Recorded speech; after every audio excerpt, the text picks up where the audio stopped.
क्या सच में कभी बिना वार्निंग के रेड भी पड़ सकती है? डेफिनेटली पड़ सकती है मैम। यदि उसके पास रीजन टू बिलीव है तो आप बिना किसी इंटीमेशन के जीएसटी रेट हो सकती है। रेडों में सर क्या सिर्फ स्मॉल बिजनेसेस टारगेट होते हैं या फिर सिर्फ बड़े लोग? मैं यदि बात करूँ तो मीडियोकर सिटीज में ये एक बहुत बड़ा मिथ है कि यार जीएसटी रेट तो सिर्फ बड़े बिजनेसमैन के यहाँ आती है। स्टैटिस्टिक्स आई हुई थी कि उसमें 60% जो रेट हुई है वो 5 से 50 करोड़ की टर्नओवर वाले बिजनेस पे हुई है। तो ऐसा मैंडेटरी नहीं है कि सिर्फ बड़े ही बिजनेसमैन पे जीएसटी रेट होगी। कौन सी गलतियां ऐसी होती हैं जो रेड के लिए? कई बार क्या होता है जीएसटी रेट ना अनइंटेंशनल भी हो जाती है, मतलब असेसी की कोई गलती नहीं है फिर भी जीएसटी रेट आ गई। तो अब मान लो मैंने आपको कोई लीड दे दी गलत, तो यदि मैंने कोई गलत लीड दे दी तो वहां पर पहुंची जीएसटी डिपार्टमेंट मिलेगा तो कुछ है नहीं। ऐसा भी समटाइम्स देखा गया है कि जीएसटी रेट गलत हो गई है या फेक बिलिंग या इनपुट टैक्स क्रेडिट का मिसयूज कितना डेंजरस होता है? डेंजरस तो इतना है कि आपको पेनल्टीज और जो मॉनेटरी लॉसेज हैं वो तो है ही, जेल का भी प्रावधान है।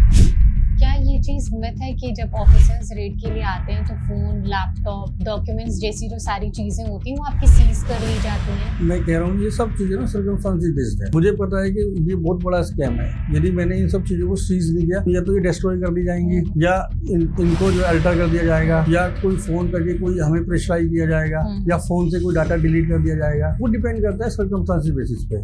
दिक्कत कहाँ है सर? लोग अवेयर नहीं है इस चीजों के बारे में या फिर रेट सुन के ही लोगों के अंदर एक डर बैठ जाता है? जीएसटी रेट से ना डरने की जरूरत नहीं, सिर्फ अवेयरनेस की जरूरत है। डर की वजह से लोग क्या करते हैं कि अपना चार्टर्ड अकाउंटेंट चेंज कर देते हैं, डॉक्यूमेंट डिस्ट्रॉय कर देते हैं, मतलब बहुत सारी चीजें वो कर बैठते हैं जो उनको एक्चुअल में नहीं करनी चाहिए।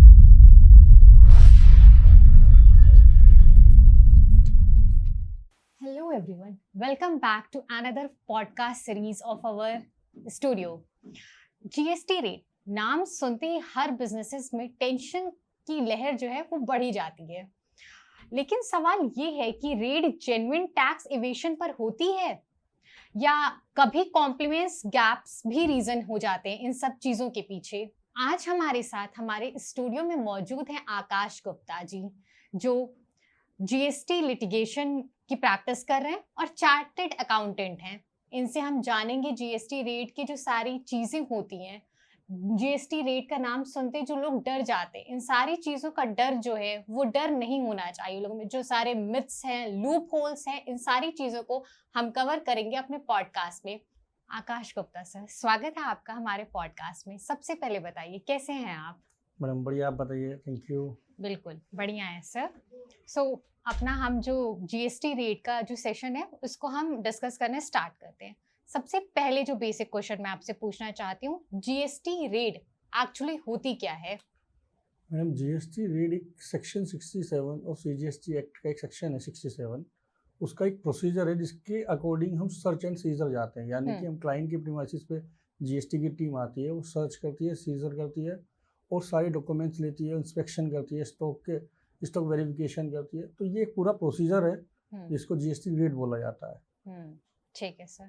क्या सच में कभी बिना वार्निंग के रेट भी पड़ सकती है? डेफिनेटली पड़ सकती है मैम। जीएसटी रेट के लिए जरूरी है कि जॉइंट कमिश्नर या उससे हायर रैंक का कोई भी ऑफिसर हो, उसके पास रीजन टू बिलीव होना चाहिए कि यहाँ पर कुछ ना कुछ ऐसी एक्टिविटी हुई है जिससे गवर्नमेंट का रेवेन्यू लॉस हुआ है। यदि उसके पास रीजन टू बिलीव है तो आप बिना किसी इंटीमेशन के जीएसटी रेट हो सकती है। ओके, जीएसटी रेट और जीएसटी इंस्पेक्शन, इन दोनों में क्या डिफरेंस होता है? जीएसटी इंस्पेक्शन और जीएसटी रेट बिल्कुल डिफरेंट है एक्चुअली में।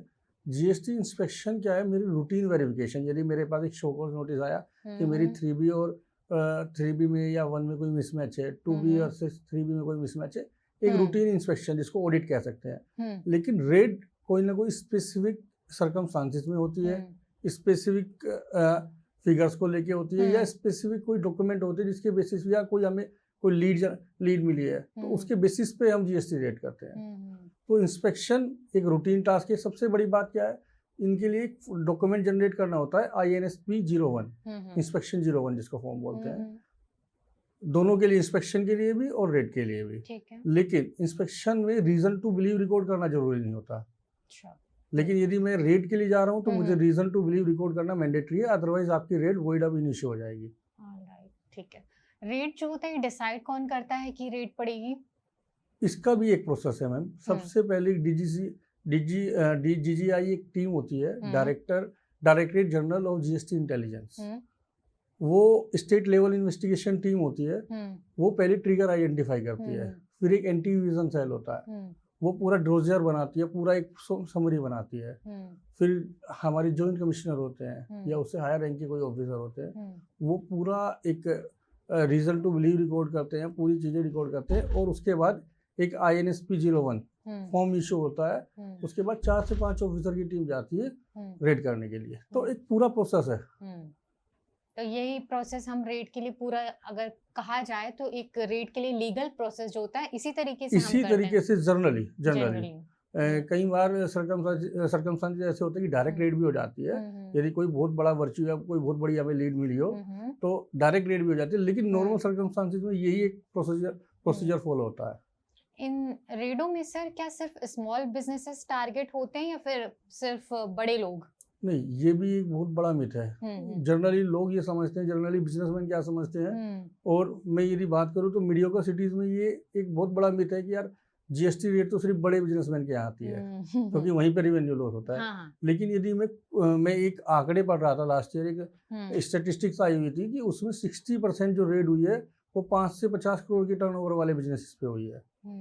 तो ऐसा मैंडेटरी नहीं है कि सिर्फ बड़े ही बिजनेसमैन पे जीएसटी रेट होगी। जीएसटी रेट किसी पर भी हो सकती है। यदि कहीं पर कोई रेवेन्यू लॉस हुआ है, कोई हमने फेक डॉक्यूमेंट जनरेट किया है या फेक इनवॉइस जनरेट किया है, तो जीएसटी रेट छोटे हो चाहे बड़े हो, किसी पर भी कहीं पर भी हो सकती है। कौन सी गलतियां ऐसी होती हैं जो रेट के लिए? मैडम अब इसमें भी ना 2 चीज़ें हैं। जीएसटी रेट के लिए कई बार क्या होता है, जीएसटी रेट ना अनइंटेंशनल भी हो जाती है, मतलब कि असेसी की कोई गलती नहीं है फिर भी जीएसटी रेट आ गई। जैसे समटाइम्स देखा गया है कि वेंडर सेम नाम के वेंडर है और सेम लोकेशन पे एडमिट है। मान लो अंबा इंडस्ट्री है, 2 वेंडर सेम नाम के हैं, तो आना तो था दूसरी अंबा इंडस्ट्री पे, लेकिन SIV पहुंच गई दूसरी अंबा इंडस्ट्री पे। या मान लो मेरा कोई कॉम्पिटिटर ने गलत लीड दे दिया आपको जीएसटी डिपार्टमेंट को, कि आजकल एक और सबसे बड़ी समस्या क्या आ रही है कि गवर्नमेंट ने ना कुछ विशिल ब्लोअर्स वाली स्कीम रखी हुई है कि वो 10% रिवार्ड दे रही है। मान लो आपके यहाँ पे जीएसटी की टीम मैंने आपको एक लीड दी जीएसटी डिपार्टमेंट को, जीएसटी डिपार्टमेंट वहाँ पहुंचे और उसको पता चला कि 1 करोड़ का रेवेन्यू लॉस हुआ है, 1 करोड़ रुपए का रेवेन्यू रिकवरी हो जाएगी, तो उसका 10% रिवार्ड देती है जीएसटी डिपार्टमेंट। तो जब से इस टाइप की कंप्लेंट्स और बढ़ गई हैं, यही गलतियां होती हैं। तो अब मान लो मैंने आपको कोई लीड दे दी गलत, तो यदि मैंने कोई गलत लीड दे दी तो वहाँ पर पहुंचेगी जीएसटी डिपार्टमेंट, मिलेगा तो कुछ है नहीं। तो ऐसा भी समटाइम्स देखा गया है कि जीएसटी रेट गलत हो गई है या बिना किसी एविडेंस के या प्रॉपर उसके हो गई है। तो ये मतलब ये एक नॉर्मल से है जीएसटी रेट। एक और मैं आपको बताऊं मैडम, जीएसटी रेट का मतलब क्या है। जीएसटी रेट एक गवर्नमेंट का कंप्लायंस कराने का एक वे आउट भी है। मतलब अभी सबसे ज़्यादा जीएसटी रेट जो हो रही थी वो फेक इनवॉइसिंग के केस में हो रही थी। लेट से मैंने किसी को कोई गुड्स सेल की और एक्चुअल में गुड्स की कोई मूवमेंट नहीं हुई, जस्ट एक डॉक्यूमेंट जनरेशन हुआ, आपने मुझे कोई गुड्स नहीं दिया, बस मैंने आपको बिल रेज किया, आपने मुझे पेमेंट कर दिया, मैंने आपको कैश में रिटर्न कर दिया। इसको फेक इनवॉइसिंग बोलते हैं। एक्चुअल जहाँ पर गुड्स की मूवमेंट ना हुई हो, यानी कि एक्चुअल ट्रेडिंग ना हुई हो। इस केसेस में अब आपके आगे भी आपने किसी और को गुड्स बेचे, फिर उससे आगे भी किसी को गुड्स बेचे, तो यदि मैं ही फेक हो गया, मेरी इनवॉइसिंग फेक हो गई, तो आगे की पूरी चेन फेल हो गई जी। तो जीएसटी रेट इन केसेस में बहुत ज्यादा हुई है। पूरी की पूरी चेन फेक इनवॉइसिंग में आ गई, पूरी की पूरी चेन पे SIV हो गई। ठीक है। फेक बिलिंग या इनपुट टैक्स क्रेडिट का मिसयूज कितना डेंजरस होता है? मैम सेक्शन 132 है। डेंजरस तो इतना है कि आपको जो है पेनल्टीज और जो मॉनेटरी लॉसेस हैं वो तो है ही, जेल का भी प्रावधान है फेक इनवॉइसिंग के केस में। तो मॉनेटरी तो फिर भी लोग बियर कर लेते हैं, लेकिन कहीं ना कहीं जो जेल का प्रावधान है वो एक टिपिकल सिनेरियो है। और बहुत सारे केसेस में जनरली 5 करोड़ से ऊपर जेल होती है, लेकिन ऐसा नहीं है कि सिर्फ 5 करोड़ से ऊपर ही जेल होती है। 1 से 2 करोड़ के ऊपर भी जेल हो सकती है। 2 से 5 करोड़ के बीच में यदि हमारा ITC या मतलब हमारा रेवेन्यू लॉस है या हमने फेक इनवॉइसिंग इनपुट 2 से 5 करोड़ के बीच में यदि हमने टैक्स चोरी की है तो 3 साल की जेल का प्रावधान है। तो डिपेंड करता है कि सर्कमस्टांसेस क्या है। पहले तो सेक्शन 74 था फ्रॉड का एक सेक्शन, अब तो और 73 था अनइंटेंशनल कोई एरर हो गई है। अब इन्होंने एक सेक्शन लिया है 74A। 74A क्या है कि 73 और 74 का कंबाइंड वर्जन है। पहले क्या होता था, मान लो आपके पास एक नोटिस आया और आपने उस पर 74 लगा दिया। मान लो आपने जीएसटी डिपार्टमेंट ने एक नोटिस मुझे रेज किया और उसने कहा कि 74 लगा दी। 74 का मतलब है फ्रॉड। हम सामने वाले को ये डिक्लेयर करें कि ये फ्रॉड, इसकी जो इंटेंशन है वो फ्रॉड एलिमेंट थी, मतलब फ्रॉड की करने की इंटेंशन थी। लेकिन एक्चुअल में ये मेरे से ह्यूमन एरर हुई है, इसमें ऐसी कोई एक्टिविटी नहीं हुई। तो डिपार्टमेंट को नोटिस देना चाहिए था मुझे 73 का। तो डिपार्टमेंट के लिए भी डिसाइड करना बड़ा टिपिकल हो जाता था कि मैं 73 में नोटिस इशू करूँ या 74 में। इसीलिए अब एक नया सेक्शन आ गया 74A, वो दोनों का कंबाइंड वर्जन है 73 और 74 का। आप दोनों के लिए आप 74A में नोटिस इशू कर सकते हैं। जी ठीक है सर। कैश ट्रांजैक्शन का जो जीएसटी रेट से उससे क्या कनेक्शन है? मैम देखो, कैश ट्रांजैक्शन क्या है, एक इंडिया में ना ऐसा हो गया है कि कैश, यदि मैं आपके यहाँ पे पहुँचा और आपके यहाँ पे कैश है, अनअकाउंटेड कैश है, तो उसका मतलब क्या है कि अनअकाउंटेड सेल होगी जब भी वो कैश जनरेट हुआ है। तो अनअकाउंटेड सेल का मतलब क्या हुआ कि मेरा जीएसटी इवेजन हो गया, टैक्स इवेजन हो गया, पीएमएलए एक्ट एक लगता है, वो लागू हो सकता है। तो मतलब यदि मेरे पास कोई अनअकाउंटेड कैश है तो उसके ऊपर हम जीएसटी इवेजन की भी जो है सेक्शंस लगा सकते हैं, tax evasion, income tax evasion के भी सेक्शन लगा सकते हैं, पीएमएलए के भी सेक्शंस लगा सकते हैं। और ये जो है एंटरप्रेन्योर को प्रूव करना है कि कैश का सोर्स क्या है। यदि हम उसको सही डिक्लेयर कर देते हैं, उसको बता देते हैं कि ये कहाँ से आया, सोर्स वैलिड सोर्स से आया है, तो डेफिनेटली कोई दिक्कत नहीं है। बहुत सारे आज की डेट में बहुत सारे बिजनेसेस हैं जहाँ पर कैश सेल हो रही है। यदि मैं बात करूँ, ज्वेलरी वाला बिजनेस है, वहाँ पर भी कैश सेल होती है। बहुत सारे छोटे छोटे जो रेडीमेड गारमेंट्स हैं या बड़े रेडीमेड शॉप्स हैं, उनमें सब कैश सेल हो रही है। जब से ऑल्दो यूपीआई आया है तो थोड़ा कहीं ना कहीं हाँ डिजिटलाइज हो गया है, लेकिन स्टिल अब भी कैश छोटे शहरों में तो हो ही रहा है। मूवीज में देखते हैं तो उसमें बहुत एक अलग क्राइटेरिया रेड का दिखाया जाता है। सर रियलिटी में ऑफिसर्स जब रेड करते हैं तो एग्जैक्टली वहां जाके करते क्या हैं? देखो, मूवीज में तो आजकल जो रेड है वो अजय देवगन जी की मूवी काफी फेमस है, रेड 1, रेड 2 सीक्वल भी आ गया है उसका। और वो जो रेड दिखाई गई है वो दिखाई भी बहुत बड़े पॉलिटिशियन पे गई है, तो उसके लिए उतनी फोर्स की जरूरत है। जनरली ऐसा नहीं होता, ये कोई मूवी नहीं है, डिपार्टमेंट के ऑफिसर जाते हैं वहाँ पे, बाकायदा जो है राइट है, मतलब एंटरप्रेन्योर का राइट है कि वो उनसे IN जो इंस्पेक्शन 01 की कॉपी मांग सकता है, उनसे उनकी आइडेंटिटी प्रूफ मांग सकता है, अपने CA को फ़ोन कर सकता है, और यहाँ तक कि यदि उसको लगता है कि यार मैं किसी चीज़ का आंसर नहीं दे सकता तो नो कमेंट भी बोल सकता है। तो मूवी वाला नहीं है कि आपको हर चीज़ बतानी, ऑल्दो आपको डिपार्टमेंट को कोऑपरेट करना पड़ेगा, जो डॉक्यूमेंट्स डिपार्टमेंट मांग रहा है वो आपको प्रोड्यूस करने पड़ेंगे, देने पड़ेंगे डिपार्टमेंट को। लेकिन ऐसा नहीं है कि जो मूवी की तरह पूरा रेड मूवी में दिखाया गया है, ऐसा पूरा सिनेरियो नहीं होता अनटिल अनलेस कोई बहुत बड़ा कोई स्कैम ना हो रहा हो। क्या ये चीज मिथ है कि जब ऑफिसर्स रेड के लिए आते हैं तो फोन, लैपटॉप, डॉक्यूमेंट्स जैसी जो सारी चीजें होती हैं वो आपकी सीज कर ली जाती हैं? वो भी डिपेंड करता है मैम। मैं कह रहा हूँ ये सब चीज़ें ना सर्कमस्टांसेस बेस्ड है। अच्छा। मुझे पता है कि ये बहुत बड़ा स्कैम है, यदि मैंने इन सब चीज़ों को सीज नहीं किया तो या तो ये डिस्ट्रॉय कर दी जाएंगी, या इनको जो अल्टर कर दिया जाएगा, या कोई फ़ोन करके कोई हमें प्रेशराइज किया जाएगा, या फ़ोन से कोई डाटा डिलीट कर दिया जाएगा। वो डिपेंड करता है सर्कमस्टांसेस बेसिस पे, हर केसेस में ऐसा नहीं होता, मतलब वैरी करता रहता है। हाँ, वो मतलब वो सर्कमस्टांसेस बेसिस पे है। ऐसा नहीं है कि आपके यहाँ पे कोई भी छोटा व्यापारी है, बड़ा व्यापारी है, SIB है और उसने सबसे पहले आपके फ़ोन सीज कर दिए, ऐसा जनरली नहीं होता। रेड के वक्त बिजनेस ओनर्स के क्या राइट होते हैं? रेड के वक्त तो मैडम बहुत सारे राइट्स हैं कि जब सबसे पहले मैंने अभी आपको बताया कि वो इंस्पेक्शन 01 फॉर्म ले सकता है, आइडेंटिटी प्रूफ ले सकता है ऑफिसर्स के, अपने CA को फ़ोन कर सकता है, बहुत सारी चीज़ों में वो ये कह सकता है कि मैं इसका मेरे पास आंसर नहीं है, नो कमेंट बोल सकता है। और उसको लगता है कि यार कोई पंचनामे में कोई बात, एक पंचनामा क्रिएट होता है, उसको पंचनामे को पढ़ने का अधिकार है कि जो ऑफिसर्स आए हैं उसने क्या लिखा है, उसको पढ़ने का राइट है, उस पर ऑब्जेक्शन करने का भी राइट है। तो कोई गलती अगर तुरंत मिल जाती है, अरेस्ट तुरंत हो जाते हैं?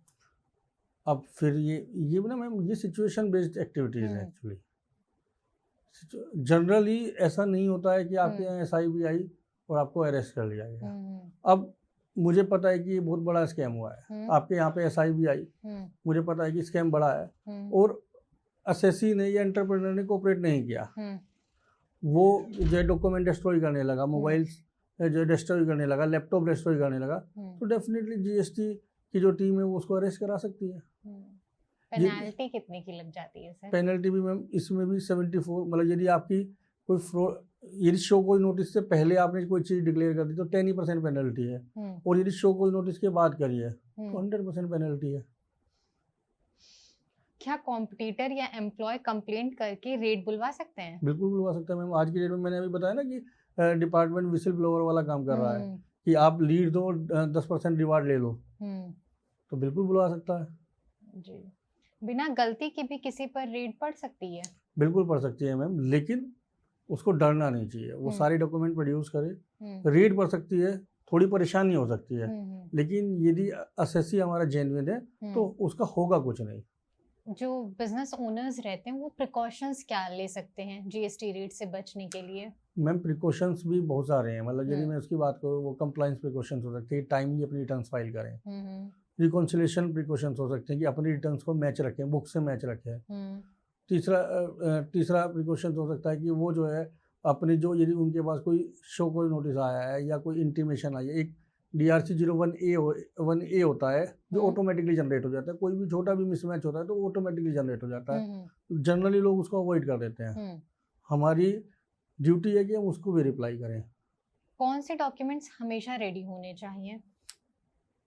डॉक्यूमेंट तो मैम आज के समय में तो डिजिटल का ज़माना है, तो हमारे पास लास्ट 12 मंथ्स की GST रिटर्न्स होनी चाहिए, स्टॉक एजोन का स्टॉक होना चाहिए, जो हमारे पास फिजिकल स्टॉक है एजोन क्या है, बुक्स प्रॉपर मेंटेन होनी चाहिए, बुक्स।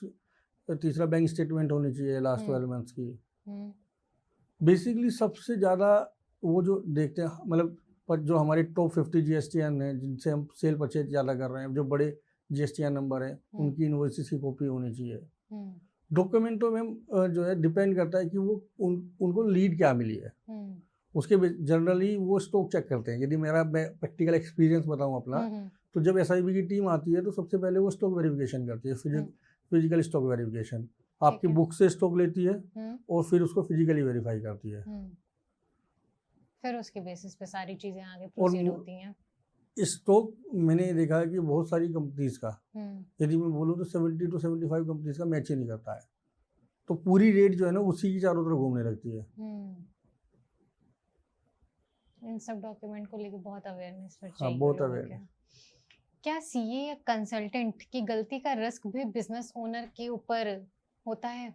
इसमें भी ना मैडम देखो क्या होता है कि एक्चुअल में एंटरप्रेन्योर ही जो है रजिस्टर्ड SSC है जिसकी पूर्णतः लायबिलिटी है, जो चार्टर्ड अकाउंटेंट है या कोई प्रोफेशनल है वो रिप्रेजेंटेटिव SSC है।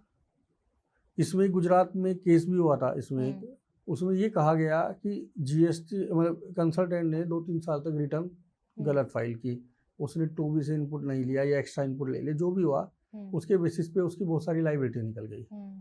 अल्टीमेटली गलती तो चार्टर्ड अकाउंटेंट की थी, हमारा जो एंटरप्रेन्योर था वो इनोसेंट था, लेकिन इस केसेस में भी ये लायबिलिटी तो बियर फिर भी SSC को करनी पड़ेगी। कंसल्टेंट बियर नहीं करता कभी भी। आप कंसल्टेंट को स्यू कर सकते हो कि यार इसने नेग्लिजेंस की है या कुछ भी किया, लेकिन उसके लिए भी एक वैलिड डॉक्यूमेंट होना चाहिए। जनरली देखा गया है कि कंसल्टेंट के साथ कोई वैलिड डॉक्यूमेंट होता ही नहीं है एंटरप्रेन्योर का। बस मैं आपके पास आया कि सर आज से आप हमारी रिटर्न फाइल कर देना, कोई डॉक्यूमेंट जनरेट होता ही नहीं। क्या आपकी रिस्पॉन्सिबिलिटी है, क्या आपको राइट है, यदि ये प्रॉपर डिफाइन एग्रीमेंट हो तो आप उसके बेसिस पे स्यू भी कर सकते हो, लेकिन जनरली ऐसा होता ही नहीं है। दिक्कत कहाँ है सर? लोग अवेयर नहीं है इन सब चीजों के बारे में, या फिर रेट सुन के ही लोगों के अंदर एक डर बैठ जाता है? देखो मैडम, GST रेट से ना डरने की जरूरत नहीं है, सिर्फ अवेयरनेस की जरूरत है। डर की वजह से लोग क्या करते हैं कि अपना चार्टर्ड अकाउंटेंट चेंज कर देते हैं, डॉक्यूमेंट डिस्ट्रॉय कर देते हैं, अपना कैश वापस ले लेते हैं, मतलब बहुत सारी चीज़ें वो कर बैठते हैं जो उनको एक्चुअल में नहीं करनी चाहिए, सिर्फ डर की वजह से। यदि कोई GST रेट आई है और आप जेन्युइन हो तो उसको फेस करो, डॉक्यूमेंट प्रोड्यूस करो, प्रॉपर रिप्लाई दो, शांति से रिप्लाई दो, मतलब कोई हड़बड़ाहट में ऐसा रिप्लाई ना दे जो आपके लिए गलत हो जाए। कोऑपरेट करो डिपार्टमेंट को। और मुझे लगता है यदि आप जेन्युइन है तो आपको कोई दिक्कत नहीं आएगी। थोड़ा सा हरासमेंट जरूर होगा, थोड़ी परेशानी जरूर होगी, टीम आपके पास है, डॉक्यूमेंट मांगेगी बहुत सारे, लेकिन स्टिल आपको कोई डिमांड, कोई मॉनेटरी लॉस नहीं होगा। पैनिक नहीं करना, पैनिक काम नहीं करके हम पैनिक नहीं सिचुएशन करना को है। हैंडल कर सकते हैं। बिल्कुल प्रॉपर्टी अकाउंटिंग सिस्टम का कितना इम्पोर्टेंस होता है? मैडम, प्रॉपर अकाउंटिंग सिस्टम का ही मेन रोल है आज की डेट में, हम्म, क्योंकि डिपार्टमेंट ने एआई लगाए हुए हैं। हम्म, अब एआई के बेसिस पे वो क्या करता है कि वो रेड फ्लैग करता है, यदि हम्म, कहीं पर भी कोई रिटर्न मिसमैच हुई है हम्म, तो वो रेड फ्लैग कर देता है। यदि हमारे पास प्रॉपर सॉफ्टवेयर अवेलेबल है तो वो क्या करेगा कि वो सारे रिटर्न्स ऑटोमेटिक जनरेट कर देगा। आपको कल को कोई रिकंसिलेशन भी नहीं करना पड़ेगा, क्योंकि सिस्टम जनरेटेड जो बुक्स में हमारी फिगर्स आ रही हैं वही आप जीएसटी रिटर्न्स में दे रहे हो। तो कहीं ना कहीं यदि हमारे पास प्रॉपर अकाउंटिंग सॉफ्टवेयर्स हैं तो आपकी बहुत सारी चीज़ें बहुत सारी अब तो ऑटोमेटिक होने लगे हैं, प्रॉपर रिकंसिलेशन ऑटोमेटिकली होने लगे, आपको मैनुअल करने की ज़रूरत ही नहीं है। तो प्रॉपर अकाउंटिंग होनी चाहिए, अप टू डेट अकाउंटिंग होनी चाहिए, स्टॉक बुक्स में मेंटेन होना चाहिए, सो दैट कि कल को कोई जीएसटी ऑफिसर आके आपसे मांगे तो आप इमीडिएट सारी चीज़ें प्रोवाइड कर दो। ठीक है सर। अगर नोटिस आए तो सबसे पहले जो एक बिजनेस ओनर है या फिर कोई मिडिल क्लास मैन है तो उसको कैसे रिस्पॉन्ड करना चाहिए? मैम, यदि नोटिस आए सबसे पहले उसको शांत रहना चाहिए, घबराना नहीं चाहिए। नोटिस आते ही लोगों की हार्ट बीट बढ़ जाती है तुरंत। और मैं आपको एक और प्रैक्टिकल सिनेरियो बता दूं, बहुत सारे केसेस में जीएसटी डिपार्टमेंट ने गलत नोटिस इशू किए हैं।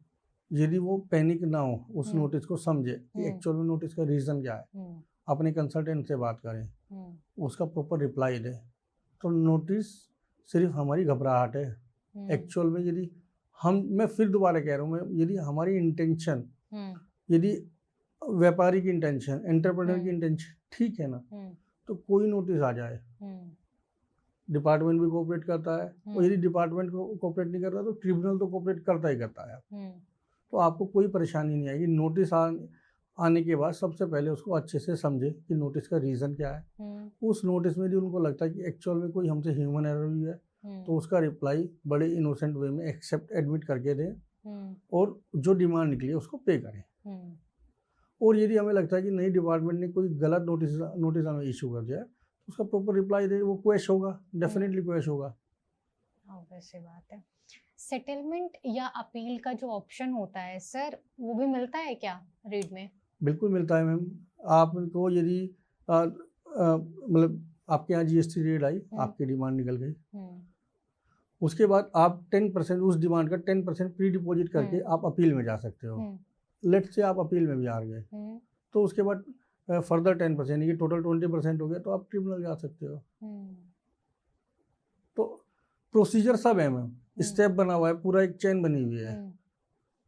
बस ये कि लोग नॉलेजेबल नहीं है उतना। हाँ, ज़्यादातर लोग जीएसटी रेट में इतना पैनिक हो जाते हैं तो वो वहीं पर सेटलमेंट करने की कोशिश करते हैं। मैं बहुत सारे ऐसे केसेस की बात कर रहा हूँ जिसमें असेसी की गलती नहीं है, एंटरप्रेन्योर की गलती नहीं है, लेकिन वो पैनिक इतना हो गया कि उसको सेटलमेंट करना है इमीडिएट।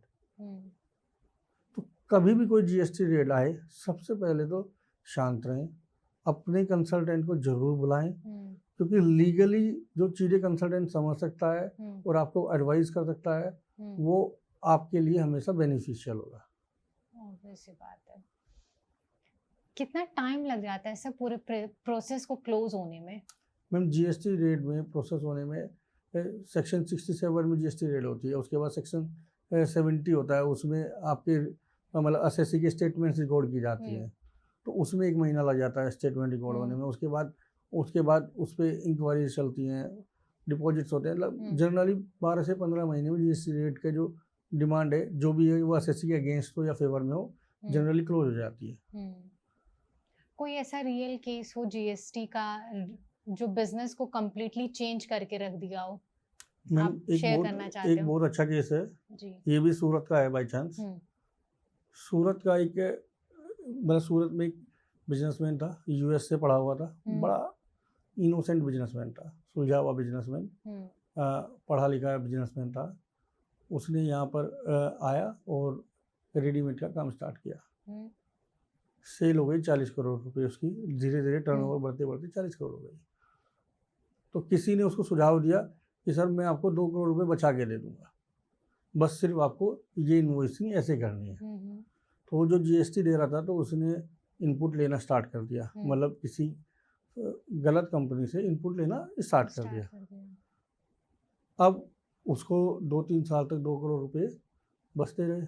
2024 में तक 3 साल हो गए। 2024 में उसके पास DGCI से केस आया, नोटिस आया, और आप बिलीव नहीं करोगे, उसकी पूरी फैमिली, उस नोटिस ने उसकी पूरी फैमिली डिस्ट्रॉय कर दी। हैवी डिमांड आई, जो मतलब जो उसको उसने गलत ITC ले रखा था उस पर 100% पेनल्टी आई, अनअकाउंटेड सेल्स पे लाइबिलिटी आई, और वो टोटल मिला के इतना बल्क अमाउंट बैठा कि उसका जो पूरा बिजनेस है वो तो ख़त्म हो ही गया। उसको ब्रेन हेमरेज हो गया स्ट्रेस की वजह से, और उसका पूरा फैमिली बिजनेस या पूरा बिजनेस कोलैप्स हो गया। तो मतलब मेरा कहना ये है कि आप कभी भी GST या कोई भी टैक्स चोरी ना करें, रिविजन ना करें, प्लानिंग करें। प्लानिंग से आप बहुत सारी चीज़ों को स्मूथ कर सकते हो और कहीं ना कहीं सेव भी कर सकते हो। ऑब्वियसली जो लॉस हुआ वो बिल्कुल गेन नहीं हो पाएगा। अवेयरनेस रहेगी तो हम बहुत सारी चीज़ें बेटर कर सकते हैं। सबसे बड़ी मिस्टेक्स जो होती हैं सर, जो क्लाइंट्स में आपने देखी हो, इतने सारे केसेस आप हैंडल कर चुके हैं, तो बताइए। मैम, क्लाइंट्स की यदि मैं बात करूं, सबसे बड़ी जो मैं समझ पाता हूं जो लोगों की मेंटेलिटी है, वो अपने कंसल्टेंट को भी सच नहीं बताते हैं। ये जो मैं प्रोसीजरल मिस्टेक की बात करूँ कि GSTR 1 और 3B में मिसमैच है, 2B वर्सेस 3B में मिसमैच है, that is a different thing. E-way bill या सेल्स में मिसमैच है, ये डिफरेंट है। लेकिन बहुत सारी चीज़ें ऐसी होती हैं कि जो हमारे एंटरप्रेन्योर को या बिजनेसमैन को पता होता है, क्लाइंट को पता होता है, लेकिन वो कंसल्टेंट से शेयर नहीं करते। नोटिस आते हैं उनके पास, वो अपने पास होल्ड करके बैठ जाते हैं। कंसल्टेंट को तब पता चलता है जब वो टाइम बार्ड हो जाते हैं।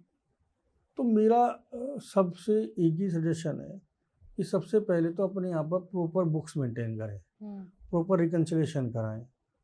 GST में हर 3 महीने में खुद भी रिव्यू करें, कंसल्टेंट से भी डिस्कशन करें कि कोई हमारी प्रोसीजरल मिस्टेक तो नहीं हो रही है, कोई फंडामेंटल मिस्टेक तो नहीं हो रही है।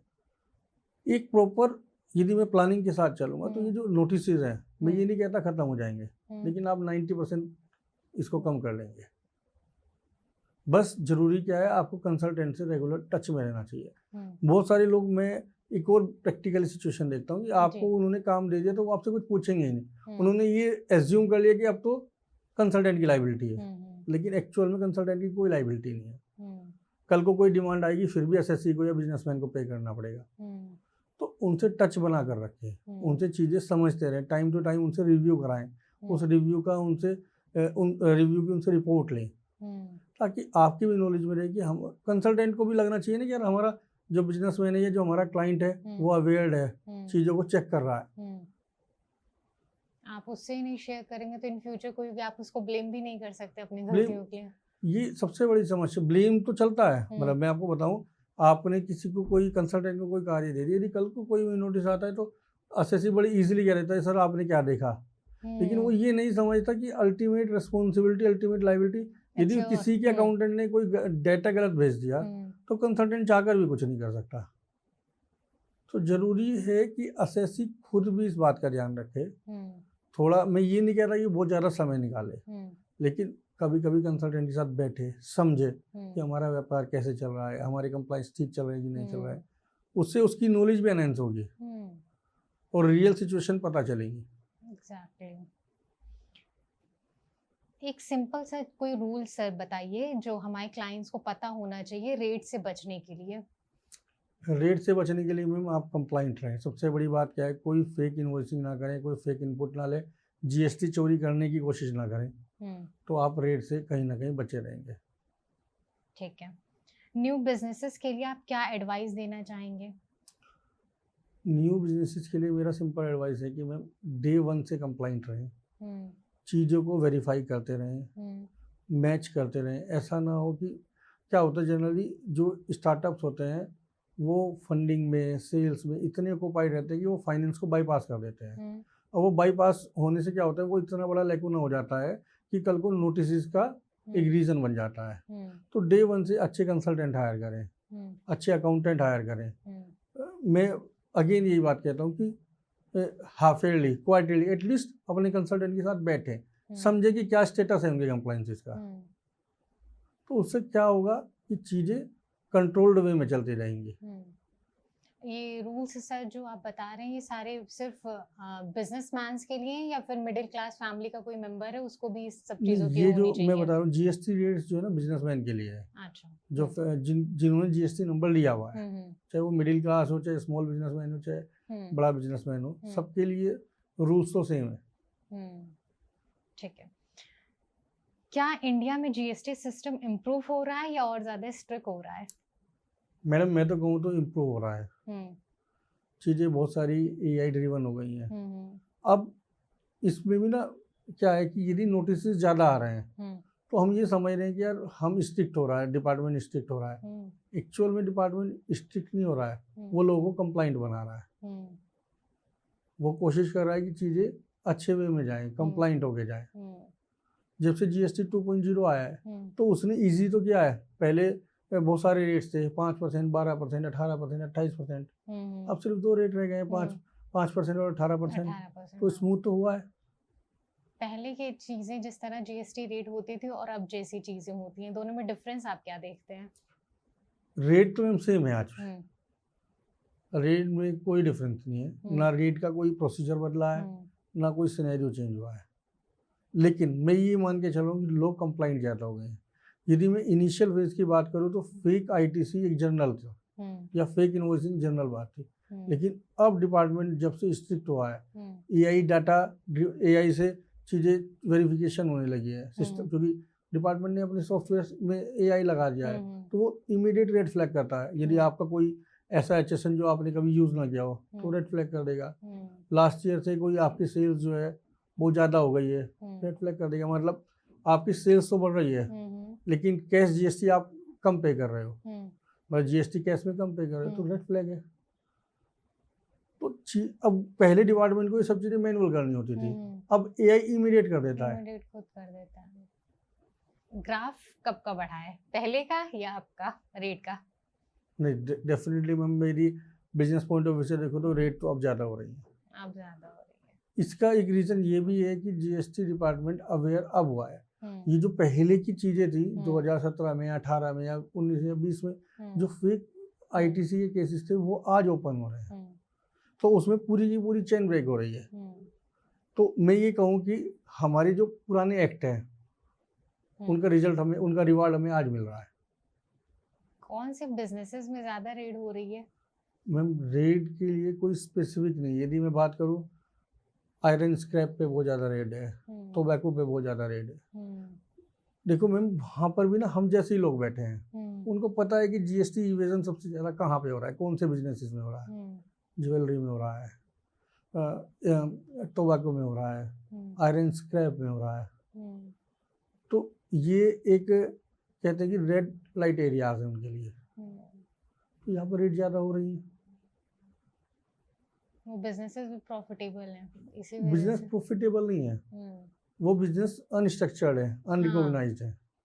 ये चीज़ तो है, क्योंकि जो स्क्रैप आती है वो जनरली छोटे छोटे ट्रेडर से आती है और वो अनरजिस्टर्ड होते हैं। हम उनसे स्क्रैप लेते हैं लेकिन बिलिंग कहीं और से ले लेते हैं उसकी। तो ये सिचुएशन है, मतलब ये एग्जांपल है। ऐसे तो रेट तो किसी में भी हो सकती है, लेकिन मैं जो देख रहा हूँ कि आयरन स्क्रैप, टोबैको, ज्वेलरी, इन पर बहुत फोकस्ड है डिपार्टमेंट। लास्ट में सर कोई ऐसी चीज़ें जो आप हमारे ऑडियंस को बताना चाहते होंगे कि जिनसे इन सब चीज़ों से बचा जा सकता है, सिंपल स्टेप्स में अगर आप बताना चाहते हो? मैं यदि आपको बताऊं, सबसे पहले आप एक प्रॉपर अकाउंटेंट रखें। ठीक है। अपने यहाँ पे अकाउंटिंग प्रॉपर मेंटेन करें। वो अकाउंटेंट मंथली रिकॉन्सिलेशन करे हर चीज़ का। और सबसे पहले जो बिजनेसमैन है उसकी इंटेंट भी होनी चाहिए कि हम जीएसटी कंप्लाइंट हो, हम कोई जीएसटी इवेजन ना करें। यदि वो जेन्युइन है और वो जीएसटी इवेजन नहीं करना चाहता, अपने यहाँ प्रॉपर स्टॉक मेंटेन करे। स्टॉक में सबसे ज़्यादा मिसमैचेस पाए जाते हैं। रिकॉन्सिलेशंस बनाए, क्वार्टरली उसको रिव्यू करे, कंसल्टेंट के साथ बैठे। यदि कोई नोटिस आया, कोई शो कोई नोटिस आया, कोई इंटीमेशन लेटर आया, उसको हैंड टू हैंड रिप्लाई करे। छोटे छोटे प्रिकॉशंस आपको फ्यूचर में बड़ी नोटिस से बचा सकते हैं। सर ने आपको बहुत सारी बेसिक चीजें समझाई जीएसटी रेट के बारे में। आई होप सो आपको ये एपिसोड बहुत ज्यादा पसंद आया होगा और आगे भी आप चाहते होंगे कि हम और सारे एपिसोड आपके लिए लेके आए, क्योंकि बहुत सारे कीवर्ड्स, बेसिक टर्म्स जो जीएसटी रेट के आप सब व्यूअर्स को नहीं पता होंगे। तो अगर आप चाहते हैं कि हम अपना और भी आगे इसी तरह सीरीज लेके आए अपने पॉडकास्ट की, तो आप कमेंट बॉक्स में हमें बता सकते हैं। हम डेफिनेटली आपके लिए आपके टॉपिक्स बताए हुए कमेंट में जो हमें मिलते हैं, हम उन पर नए पॉडकास्ट बनाने की पूरी कोशिश करेंगे। उम्मीद है आपको ये एपिसोड पसंद आया होगा। इसी तरह हमारे साथ बने रहिए। Till then, thank you so much.